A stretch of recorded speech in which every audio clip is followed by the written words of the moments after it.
ये घटना जो है, वो ये है कि रेलवे ने आरपीएफ कांस्टेबल की जो वैकेंसी थी, वो एसएससी जीडी के थ्रू वो सिलेक्शन करा रहे हैं। हमें इसमें कोई दिक्कत नहीं है कि आप रिक्रूटमेंट एजेंसी कौन कंडक्ट करा रही है। दिक्कत ये है कि आपने जो नया नोटिफिकेशन दिया रेलवे की तरफ से, उसमें ये कहा गया कि भैया जो हाइट है ना, वो 170 सेंटीमीटर चाहिए। जबकि पहले अगर हम बात करें एसएससी जीडी पे ना, इसकी आरपीएफ कांस्टेबल पे, तो मेरे प्यारे बच्चों, आरपीएफ कांस्टेबल के लिए मेल की जो हाइट चाहिए होती थी वो 165 सेंटीमीटर चाहिए होती थी। अब आपने उसे बढ़ा के कर दिया 170 सेंटीमीटर। और केवल ऐसा नहीं है कि जनरल बच्चे ही इससे परेशान हो रहे हैं। जो मेरे बच्चे फीमेल हैं उनकी 157 थी, उनकी अभी भी 157 रखी गई है ना। जो मेल एसटी बच्चे हैं उनके लिए इन्होंने जो हाइट पहले 160 सेंटीमीटर थी, उसे बढ़ा के इन्होंने अब 165 सेंटीमीटर कर दिया। तो कुल मिला के मतलब ये है कि ये हाइट एक ऐसी चीज है जिसे कोई बढ़ा नहीं सकता।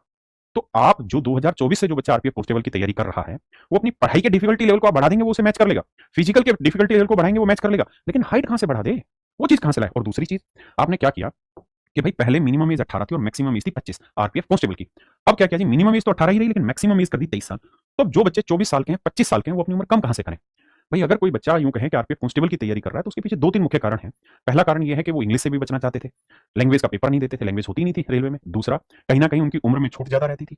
तीसरा, हाइट में भी रिलैक्सेशन था। आपने बच्चे को उन तीनों ही तरीके से मार लिया। तो चलिए हम लैंग्वेज वाली मुद्दे को तो हटा देते हैं, लेकिन हम ये वाली बात तो समझते हैं कि भाई 25 साल से अब आप अगर 23 साल पे ले आए तो यहाँ बच्चे को दिक्कत होगी। अगर आप यहाँ पे हाइट 165 से 170 पे लेके आ गए हैं तो बच्चे को दिक्कत होगी। हम इस चीज के लिए आपको इतना क्रिटिसाइज नहीं कर रहे हैं कि ठीक है, पहले आप 120 सवाल पूछते थे, 35 रीजनिंग के, 35 मैथ के, 50 जीके जीएस के, लेकिन अब आप 20 सवाल रीजनिंग के, 20 सवाल जनरल अवेयरनेस के, 20 सवाल मैथ के, लेकिन 20 सवाल आप पूछ रहे हैं लैंग्वेज के। तो चलिए ये बात तो फिर भी मानी जा सकती है कि बच्चा अपनी तैयारी करेगा और पढ़ाई करेगा, मेहनत करेगा और इस चीज को कोप अप कर लेगा। लेकिन हाइट को और उन चीजों को कैसे कोप अप करे।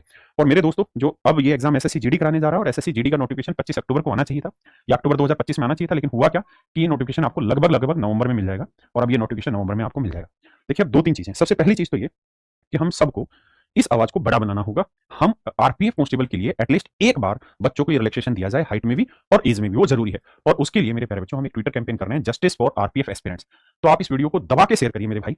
आप लोगों ने छठ पूजा का त्योहार मना लिया, दिवाली मना ली, अब वक्त है अपने हक की आवाज को बुलंद किया जाए। मेरे प्यारे बच्चों, अब इस ट्विटर को ट्रेंड कराना है, और ये ट्रेंड कराना हमने 30 अक्टूबर को, और ये कराना है सुबह 11 बजे ट्विटर पे, ताकि हम अपने बच्चों के दर्द को रेलवे तक पहुंचा पाए कि भाई दिक्कत क्या है। तो इसलिए इस वीडियो को लाइक भी करिए और शेयर भी करिए मेरे बच्चे।